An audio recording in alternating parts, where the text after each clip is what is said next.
ये महिंद्रा की फैक्ट्री है, ट्रैक्टर बनाते हैं। इससे पहले 2005 में यांगशी में इन्होंने एक प्लांट लगाया था और तब वो चीन पहुंचने वाली पहली बड़ी भारतीय कंपनी रही।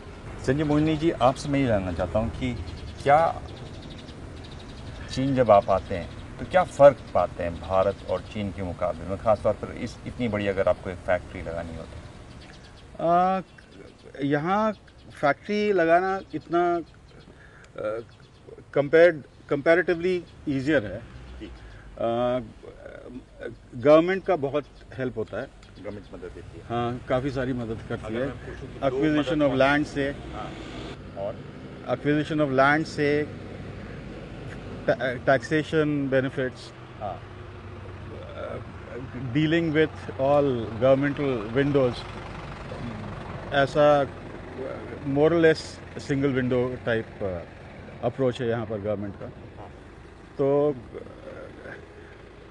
फ्रॉम द डेट आप अनाउंस करेंगे कि हमारा कुछ प्रोजेक्ट लगने वाला है, तो आपको गवर्नमेंट वो करने लगती है। आपको काफ़ी इंडस्ट्रियलिस्ट मतलब जोन्स जो हैं, खबर लगी तो वो आपके इर्द गिर्द मंडराने लगते हैं कि भाई इन लोग आने वाले हैं। बिल्कुल।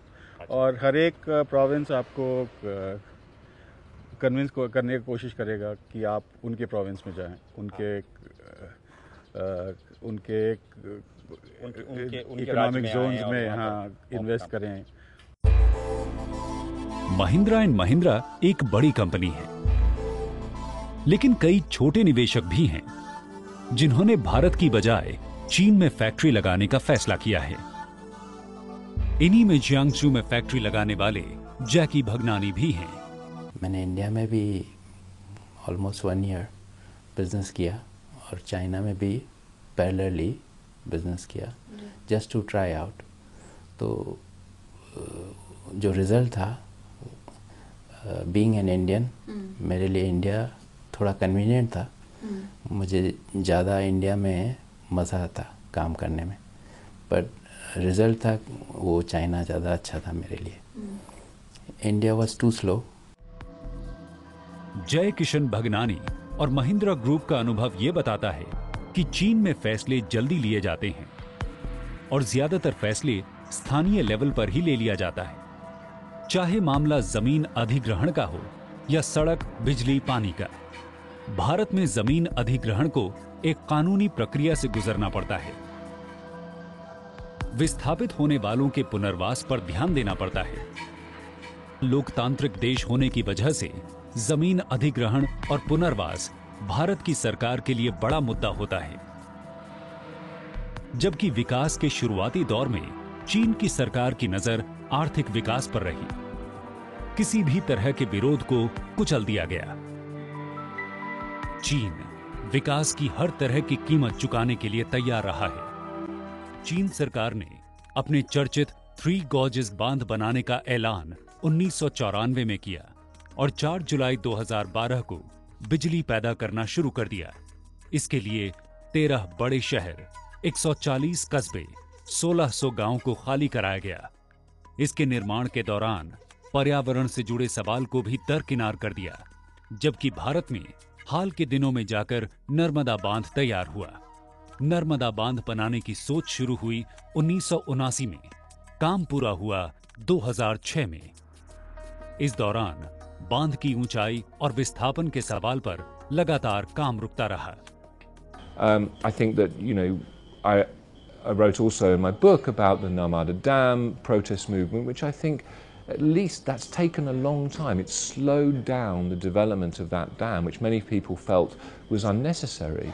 But the truth is that what you'll end up with in that situation is a situation where the people who are losing their land get a better deal than they would otherwise have got, and the environmental arguments get a degree of scrutiny they wouldn't otherwise have got. And you've seen in China with the Three Gorges Dam, on the face of it, a successful project, but the environmental risks have been rather ignored, and that may cause problems in the future, and the people who've been displaced have been completely ignored. चीन की राजनीति ने विकास के आगे विरोध और बहस को दरकिनार कर दिया। आर्थिक निवेश को विचारधारा और राजनीति के चश्मे से नहीं देखा। चीन भारत से आगे क्यों निकला? इसके पीछे की एक वजह वहां के मजदूर भी माने जाते हैं। इसे अर्थशास्त्री ह्यूमन कैपिटल कहते हैं।